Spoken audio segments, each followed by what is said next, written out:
Hello, everybody, and welcome back to Afro EPL. Before we do this review, I must, as Afro EPL, decry the racist abuse some of our players have been receiving, and it's become prevalent. It's like it's normal to be racially abusive, and I wonder why. And I wonder what is happening to our game. It's 2026, people. I mean, we just saw exactly what happened to Vinicius the other day. And it's like the more we talk about this, the more some of these scumbags think that they can hide behind social media, behind Twitter, X, whatever you call it, to talk about players and insult players. And it just shows the ignorance. It shows how it's like it's fashionable once more for people to be racially abusive. And I cannot get my head around what's happening, but something has to be done. I mean, we cannot have a single day of football, a single playing day, and we have four racist abuse cases. Now we have Hannibal McBree, who was racially abused for Burnley. Wesley Fofana, a Chelsea player, was racially abused on X. We had Tolu, our Nigerian brother, who was lambasted and insulted because he missed a penalty. There is no room for this. There is no room whatsoever in football for such behavior. And finally, we have also model for Sunderland, who was also racially abused. It's fashionable. People really enjoy being racist. People think it's cool, and it is not. It is not. And I think this cry from kick it out has to be pushed, and I don't think enough is being done in the stadiums to curb these insensitive people from being racist. As Afro EPL, it is our role to decry this every time we hear, and sympathies to these players who are just doing the job. They are just doing the job. As I wake up this morning and I have to do a job, these guys are doing their own job. And there is nowhere, in no workplace, will we condone people being racist. And we decry this as loudly as we can from Afro EPL. So shame on you if you are still finding yourself being racist to footballers. Shame on you. And for those clubs that are not doing anything or that are not putting down their marker to say if you are found guilty of racism, you are banned for life. Social media companies should do more to make sure that they can trace and track these cowards who hide behind their keyboards to be racially abusive to players. It doesn't have a place in football. It doesn't have a place in sports. It has no place in any work. It has no place whatsoever. Now, let's do this review. I just wanted to put that out there because, I mean, I'm just getting sick of it. I'm getting sick of it. Now, from our team of the week from last week, which I didn't cover a video, apologies, first of all, for all of those who usually look forward to these videos, and I couldn't do that last week for very personal reasons. I am really sorry, and I'll be back as constant and as consistent as I can be till we get through the season, because that was my commitment. So apologies for all of that. But just to recap, we can look right there on our screen. We can see that we have Aid Nouri from Man City and Hannibal McBree from Burnley, who made it to the Premier League Team of the Week for round 26. So that is the last day of play. For us to go, let's go through game by game and see exactly how our African internationals fared. But before we do that, let me again thank you all for all those who have subscribed. For all those who are subscribing, thank you very much.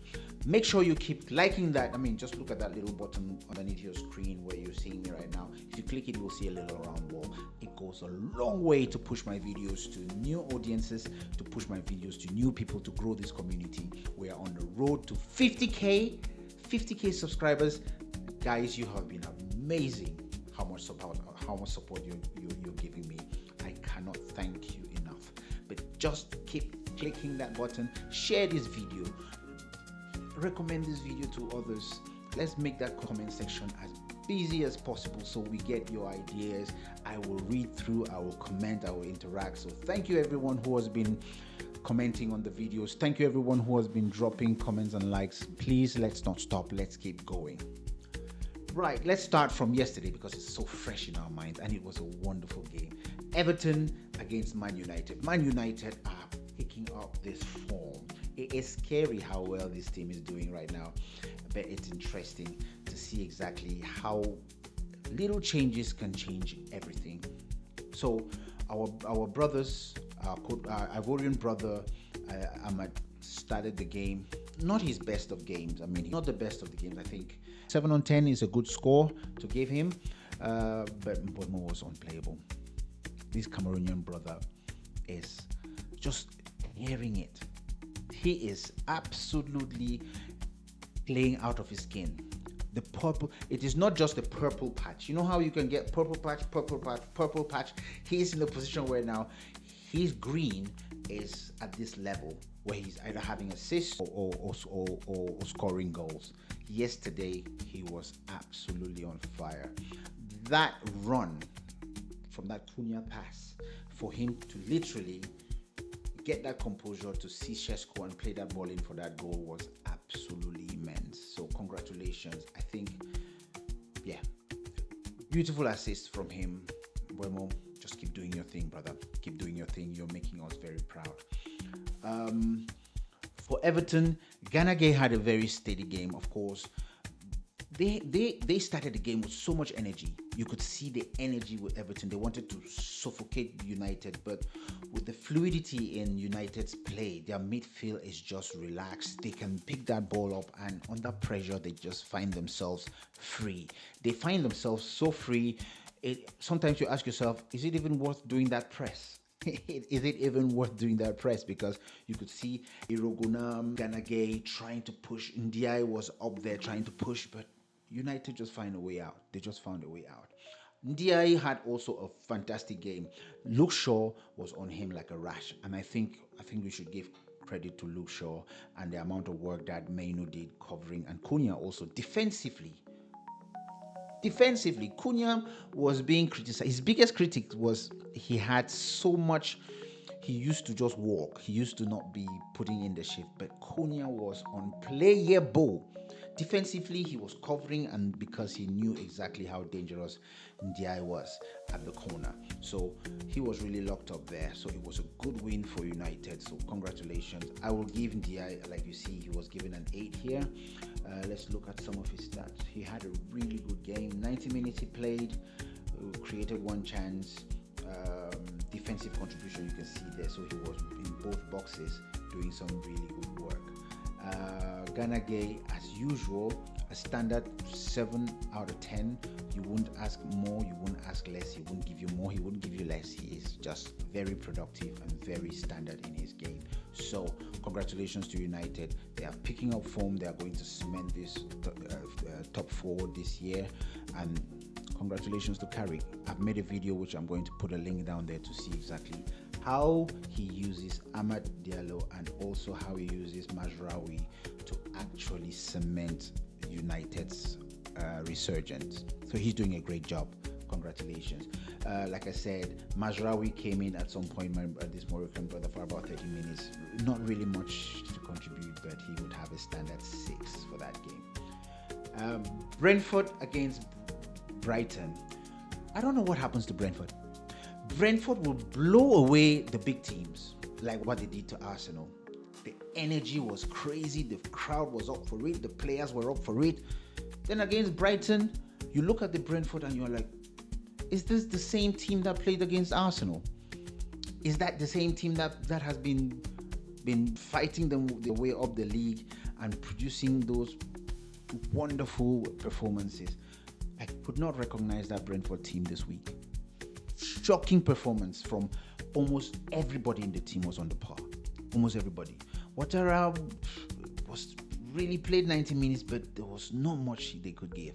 The team just downed tools, and Brighton had a walk in the park win.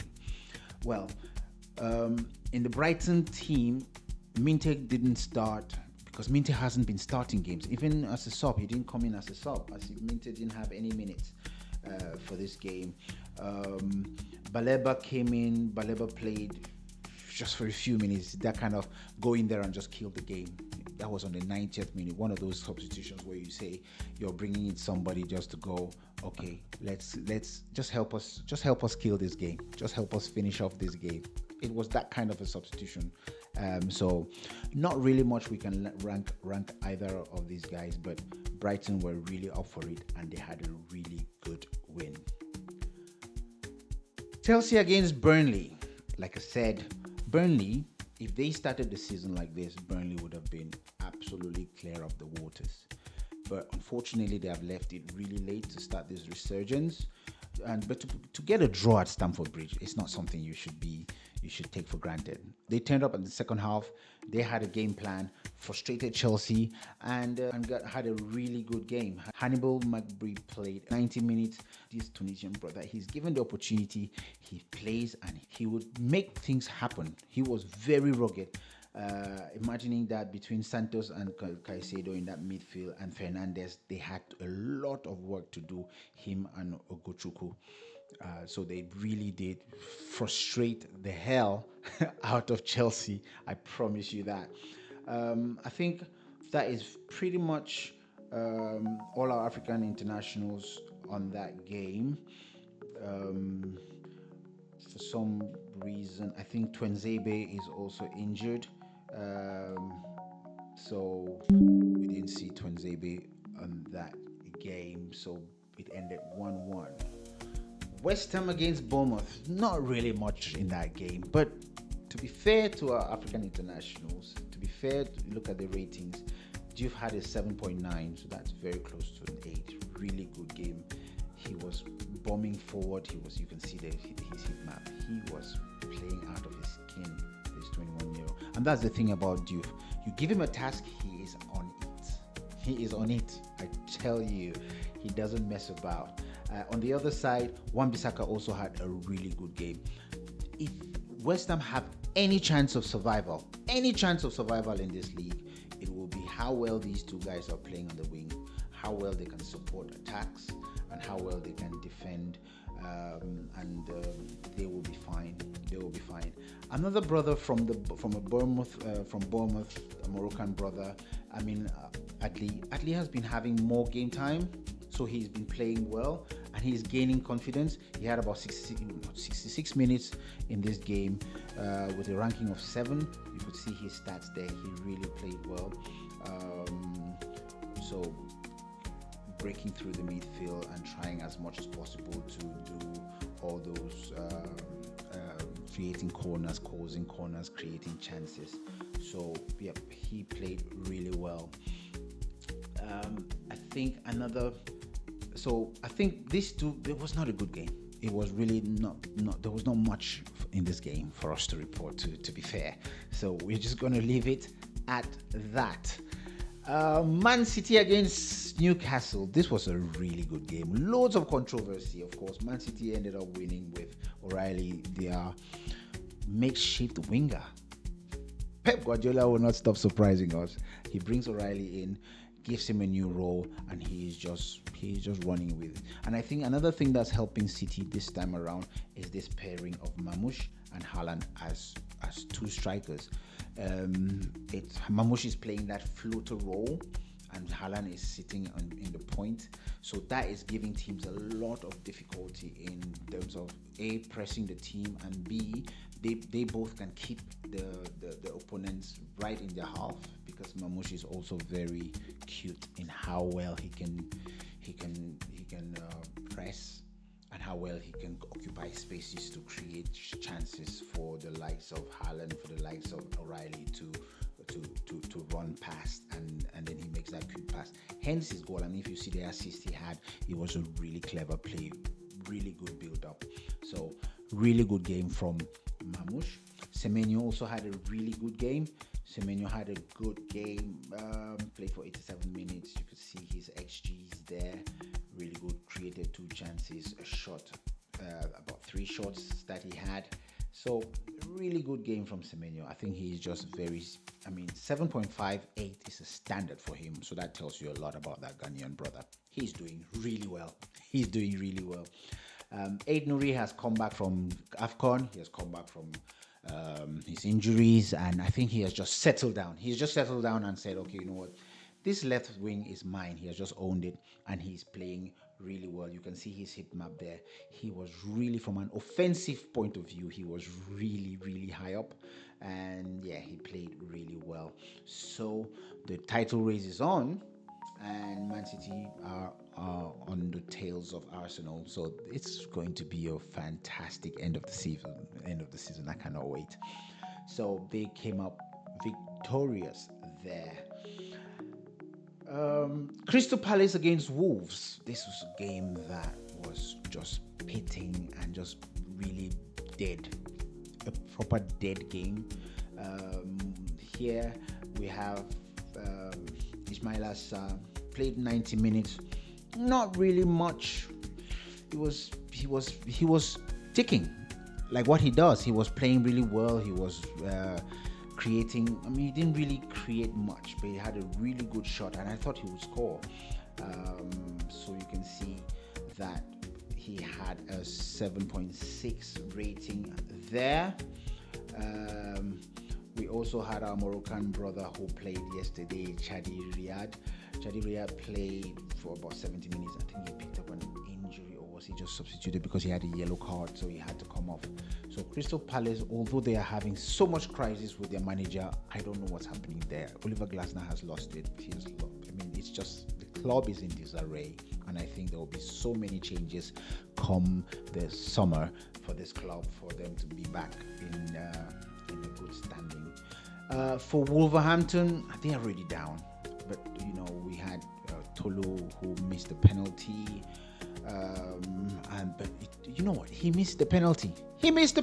So what? So bloody what? Does that legislate for people to go online and call him names and become racially abusive? No. And I think they have to look for all of those Wolverhampton supporters, shame them, and ban them for life from social media, ban them from the stadium. If they were season ticket holders, take away their season tickets. Do whatever you need to do, and of course, do not forget to educate them, because sometimes it's just pure ignorance. But it's not an excuse. It is not. Has to be done.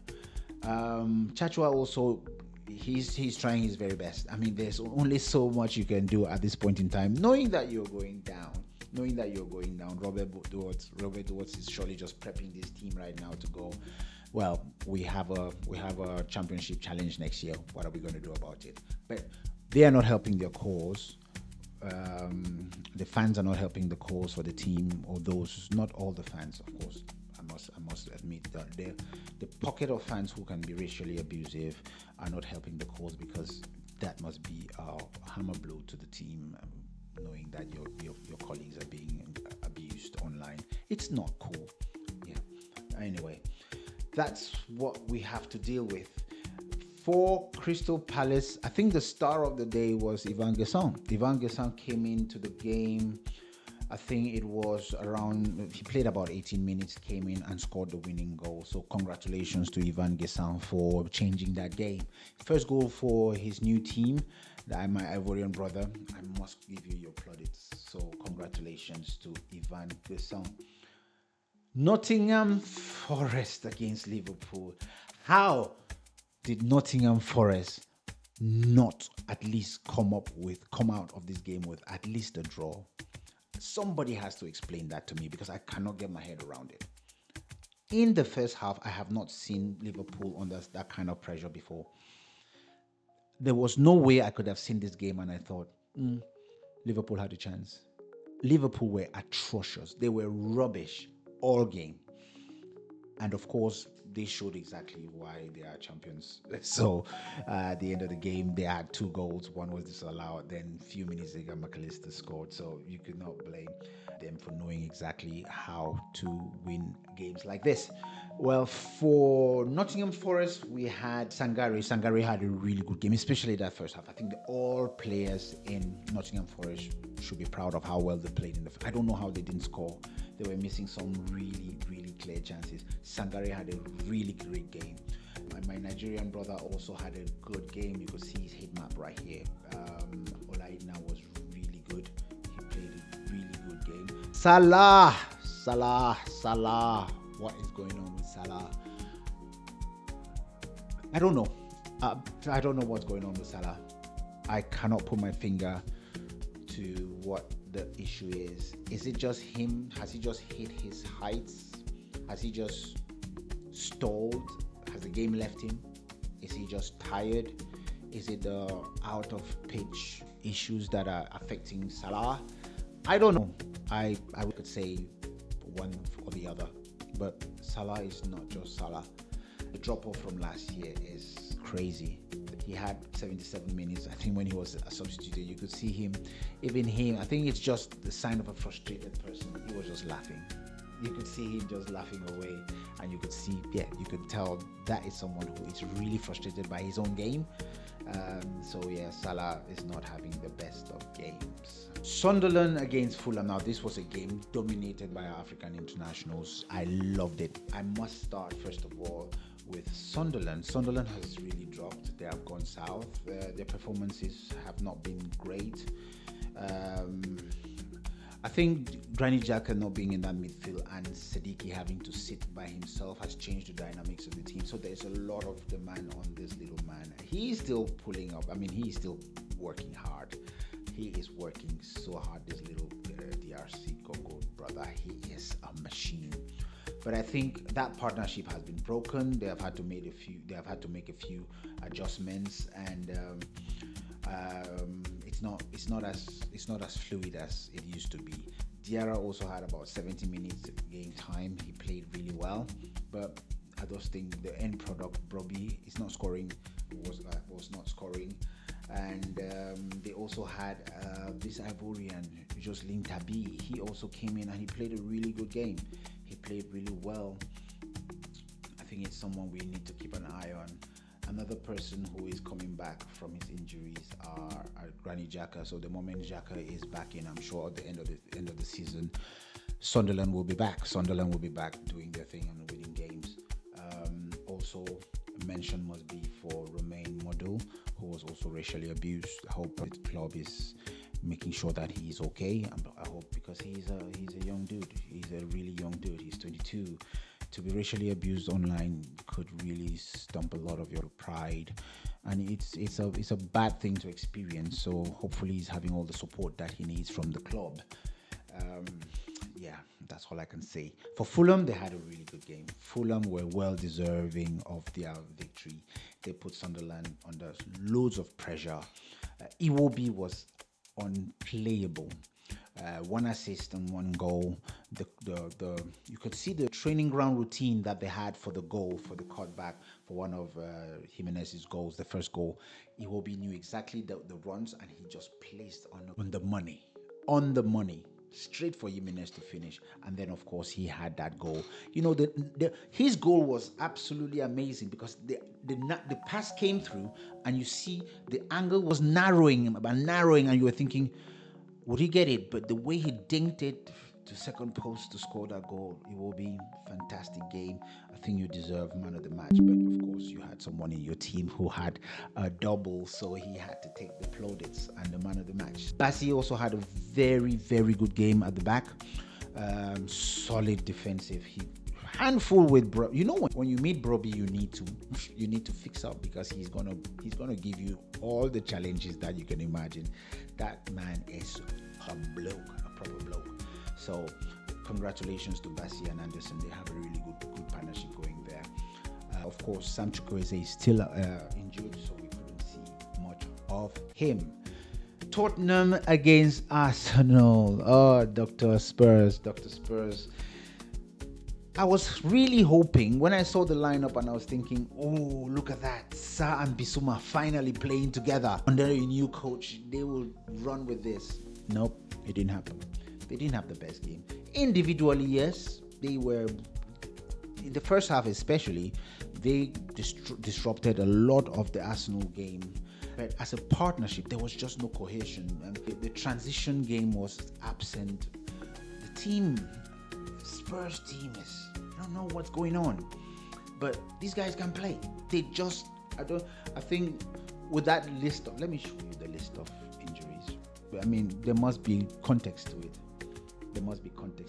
Look at that list of injuries. It's crazy. Kudus till mid-April. We won't see Kudus till mid-April. And there are long-term injuries. To imagine that Tottenham is going through this crisis with the full squad out there. Romero, of course, is suspended. Ben Davies, mid-April. Odebear out for the season. Odigi, mid-March. Danso, March. Poro, March. Kulusevski, March. James Maddison, early May. Bodville, late April. Betancourt. That's the whole team. So there must be context to how bad Tottenham are doing. But do I have sympathy? Yes, I have sympathy. But you know what? I just have to laugh because I'm not going to laugh. I'm not going to laugh. Let me be professional. This is Afro EPL. This is not Arsenal content. So let me behave myself. Right. Okay. For Arsenal, we had, you know what? Eze, our Nigerian brother, doing his thing. It's like the moment if Arsenal could play every game with a team, see, they just have to go to Eze. We're playing Spurs. He's going to be up for it. 5 goals against Spurs. It's crazy. Anyway, it was a good victory, a really good victory for Arsenal, and the bragging rights, if you on social media, is crazy. I mean, it's not good. It's not good for these guys. Now, the final game I was covering, and I'm doing it last, of course, is it's Aston Villa against Leeds. Now, these are two teams that have no African internationals playing for them at this moment. We had Gesang, who has now gone to Crystal Palace, so Aston Villa is 0, Leeds is 0.